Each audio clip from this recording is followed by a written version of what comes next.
প্রাণের আপুরা ভাইয়েরা আপনারা সবাই কেমন আছেন? আশা করি আল্লাহর অশেষ রহমতে ভালো আছেন। আমি আপনাদের বোন, আপনাদের দোয়া ভালোবাসা ভালো আছি। তো মুরগির চামড়া অনেকে পছন্দ করেন না। আমি কিন্তু মুরগির চামড়া, তারপরে পা, গেড়ি, মানে গলা যেটাকে বলে, এগুলোই খেতে ভাল লাগে। আমি থুপ মাংস, তারপরে মাংসের পিসগুলো খাই না। রানের পিস, তারপর বুকের বেস, মানে বুকের মাংস, এগুলো খাই না। যেগুলো খাই এগুলোই আমার মানে পা, মুরগির পা, চামড়া, এগুলো। তো এই চামড়াটাকে আমি প্রথমে এখানে ছেঁকে নিচ্ছি। তো চামড়া, গিলা, তারপরে কলিজা, গলা, এগুলো আমি কিভাবে রান্না করে আপনাদের সাথে তা শেয়ার করতেছি। তো এখানে আমি ভালো মতো এটাকে ছেঁকে নিচ্ছি। এটাতে একটা সাদা বড় বড় পশম থাকে, তারপরে ছোট ছোট থাকে। ওগুলো মানে ছেঁকে নিলে পোড়া যায়, আবার বের হয়ে আনা যায় খুব সহজে ছেঁকে নিলে। তো আর ছেঁকে নিলে একটু ভালো হয়, মানে মাংসটা শক্ত হয়, মানে মুরগির চামড়াটা শক্ত হয়। তো আমি ছেঁকে তারপরে ওই পরিষ্কার করে ধুয়ে নিছি। তো ধুয়ে এখন হলুদ দিয়ে লবণ দিয়ে মেখে আমি তেলের মধ্যে এটাকে ভালো মতো ভেজে নেব। তা আমি কিভাবে রান্না করে আপনাদের সাথে শেয়ার করতেছি। এইভাবে একবার হলেও রান্না করে দেখবেন, খেতে খুব মজাই লাগে। তো এখানে আমি হলুদ দিয়ে ভালো মতো এটাকে ভেজে নিচ্ছি। তো এখান থেকে তেল বের হবে, চামড়াতে প্রচুর পরিমাণে তেল থাকে। তো আমি তারপর ভেজে নিয়ে তারপরে আমি অন্য অন্য উপকরণগুলো দিয়ে দিব। তো এখানে আমি চামড়াটা ভালোভাবে ভেজে নিচ্ছি। ভেজে নিলে একটা আলাদা সেন্ট হয় চামড়ার, আবার পোড়া দিলেও ভাল লাগে দেখবেন। তো আমি এখানে সবগুলো গিলা, তারপরে ছোট ছোট মাংস, তারপরে আমি এগুলো কুচি কুচি করে নিছি। তারপরে কলিজা, তারপরে পা, গলা, তো এগুলোকে আমি হলুদ দিয়ে মেখে নিছি। তো আমি এখন চামড়া একটু ভেজে নেওয়া হলে আমি এগুলো দিয়ে দিচ্ছি এখানে। তো এখানে আমি ভালো মতো এটাকেও ভেজে নিব এই তেলের মধ্যে। তারপর আমি মশলা অ্যাড করব পরে। তো এখানে আমি এটাকেও ভালো মতো ভেজে নিচ্ছি। কয়েক মিনিট আমরা এটাকে ভেজে নিব আমি। তো ভেজে নেওয়া হলে তারপরে দেখবেন আমি কি করতেছি এখানে। তো এই তো দেখছেন আমি ভেজে নিচ্ছি। তো এখানে আমি কলিজা, তারপর গিলা, আরও টিয়া থাকে যে গিলার সাথে, ওইটা আমি এখন পরে দিয়ে দিচ্ছি। তো একে একে প্রথমে আমি চামড়া দিছি, তারপরে মাংসর টুকরাগুলো, ছোট ছোট টুকরাগুলো দিয়ে দিছি, তারপরে ওই গিলা, কলিজা, এগুলো দিছি। তো এখানে আমি মশলা, মানে ঘরে তৈরি মশলাটা আমি প্রথমে অ্যাড করে দিচ্ছি এখানে। তারপরে এখানে ওটা ওই নুডলসের সাথেও দিই, ওই নুডলসের সাথে মশলার মতোই।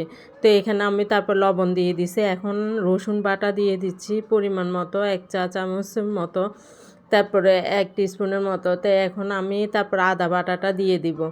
তো একে একে আমি এখন সব মশলা এখানে অ্যাড করব। তো এই তো এখন আমি আদা বাটাটা দিয়ে দিচ্ছি। তো আদা বাটা দিয়ে তারপরে ভালো মতো এটাকে নেড়ে চেড়ে মিক্স করে নিব। মশলাগুলো এখন আমি আলাদাভাবে সবগুলো দিয়ে দিব। তারপর আমি গুঁড়া মশলাটা অ্যাড করব এখানে। তো এখন আমি মশলা দিয়ে এটাকে বললাম না ভালোভাবে কষিয়ে নিব। কষিয়ে তারপরে গুঁড়া মশলাগুলো এখানে অ্যাড করে দিব। তো এইভাবে আপনারা একবার হলেও খেয়ে দেখতে পারবেন। চামড়া অনেকে খায় না, ফালায় দেয়, কিন্তু আমার পছন্দ এটা, অনেকেরই পছন্দ। পা, মুরগির থেকে পা, তারপরে চামড়া, এগুলো পছন্দ। তো এখন আমি এখানে গরম মশলা অ্যাড করে দিচ্ছি। আমি গরম মশলা এখনও দিই নাই এখানে। আমি গরম মশলার গুঁড়োটা দিয়ে দিচ্ছি প্রথমে। তো গরম মশলার গুঁড়োটা দিয়ে তারপর আমি এখানে জিরের গুঁড়োটা দিয়ে দিচ্ছি। তো এখন আমি জিরের গুঁড়োটাও পরিমাণ মতো দিছি। গরম মশলাটা সামান্য পরিমাণে দিছি, 1 টিস্পুনের মতো দিছি। আর জিরের গুঁড়ো 1 চা চামচের মতো আমি এখানে দিয়ে দিছি। তো দিয়ে এখন আমি ধনিয়ার গুঁড়োটাও দিয়ে দিছি 1/2 চা চামচের মতো। দিয়ে তারপরে এখন এটাকেও ভালো মতো কষিয়ে নেব মশলাটা, মানে ওই মুরগির চামড়া মাংসর সাথে আমি ভালোভাবে এটাকে কষিয়ে নেব। কষিয়ে নেওয়া হলে তারপরে এখানে আমি তারপরে হলদের গুঁড়া, মরিচের গুঁড়া, এগুলো অ্যাড করব একে একে। তো যত মানে কষাবেন ততটাই স্বাদ বের হবে। তো এখানে আমি তো হলদের গুঁড়াটা প্রথমে দিয়ে দিছি 1 চা চামচের মতো। তারপরে মরিচের গুঁড়োটা আমি পরিমাণে একটু বেশিই দিব, জাল জাল হলে এটা মানে রান্নাটা মজা হয় বেশি। তো এখানে আমি মরিচের গুঁড়াটাই পরিমাণে বেশি দিছি। তারপরে এখানে রসুন কোয়া দিয়ে দিলাম 2-3 টুকরা। তারপর পেঁয়াজটা আমি এখন পরে দিয়ে দিচ্ছি। পেঁয়াজটা আপনারা পরে দিলে এটা স্বাদটা মানে আলাদা একটা মজা লাগে।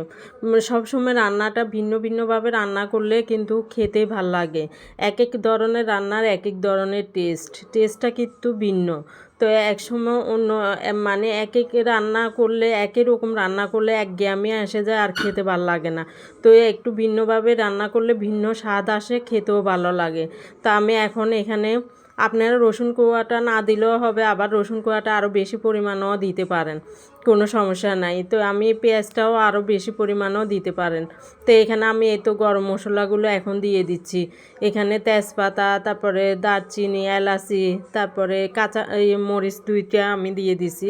আপনারা পরিমাণে আরও বেশিও দিতে পারেন। তো এই তো আমি ভালোভাবে এটাকে কষিয়ে নিচ্ছি, আমার নিচে ভেজে যাচ্ছে। তারপরে আমি এটাকে ভালোভাবে কষিয়ে তারপরে পরিমাণ মতো এখানে পানি দিয়ে দিব। তা আমি রান্নাটা করছি ঠিকই, লাস্টে দেখবেন আমি ফিনিশিংটা মানে দিতে ভুলে গেছি। যে রান্না শেষ হয়েছে যে ভিডিওটা করব আমি ওইটাই নিতে ভুলে গেছি আপনাদেরকে। মানে লুকটা মানে কি সুন্দর আসছে, খেতেও মজা হয়েছে। তা আমি ওই ভিডিওটাই নিতে ভুলে গেছি। তো আজকে এ তো পানিটা দিয়ে তারপর আমি ফুটিয়ে নিয়েছি। তো আমি আর লাস্টে ভিডিওটা নিয়ে মানে বলে মনে ছিল না, নিতেও পারি নাই। তো আজকে এই পর্যন্তই। আপনাদের যদি ভালো লাগে তাহলে আমার পাশেই থাকবেন। আসসালামু আলাইকুম।